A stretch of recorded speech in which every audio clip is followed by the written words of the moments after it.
বাংলাদেশের সাম্প্রতিক বন্যায় ক্ষতিগ্রস্ত পরিবারগুলোর জন্য জরুরি ত্রাণ সহায়তার পাশাপাশি দীর্ঘমেয়াদী পুনর্বাসন কার্যক্রম পরিচালনার উদ্যোগ গ্রহণ করেছে আন্তর্জাতিক দাতব্য সংস্থা মুসলিম এইড।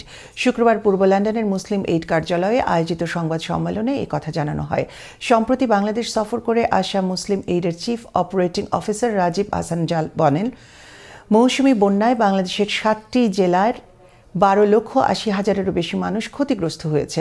তাদের মধ্যে প্রায় 4,36,000 মানুষের জরুরি মানবিক সহায়তা প্রয়োজন।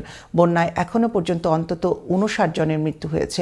ক্ষতিগ্রস্ত হয়েছে বহু মানুষের ঘরবাড়ি, কৃষি জমি এবং প্রয়োজনীয় অবকাঠামো। অনেক এলাকায় বন্যার পানি কমতে শুরু করলেও হাজার হাজার পরিবার এখনও নিরাপদ পানীয় জল, খাদ্য, বাসস্থান ও অন্যান্য মৌলিক সেবার সংকটে রয়েছে। তিনি বলেন, মুসলিম এইডের স্থানীয় অংশীদার ক্যারিতাস বাংলাদেশের সহযোগিতায় সবচেয়ে বেশি ক্ষতিগ্রস্ত ও দুর্গম এলাকাগুলোতে ত্রাণ কার্যক্রম পরিচালনা করা হচ্ছে। বিশেষ করে বান্দরবান জেলার প্রত্যন্ত অঞ্চলে 8,000-এরও বেশি মানুষের কাছে জরুরি খাদ্য সামগ্রী ও নিরাপদ পানীয় জল পৌঁছে দেওয়া হয়েছে।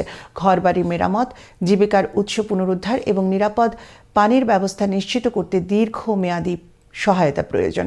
সংবাদ সম্মেলনে সাংবাদিকদের বিভিন্ন প্রশ্নের উত্তর দেন মুসলিম এইডের কর্মকর্তারা।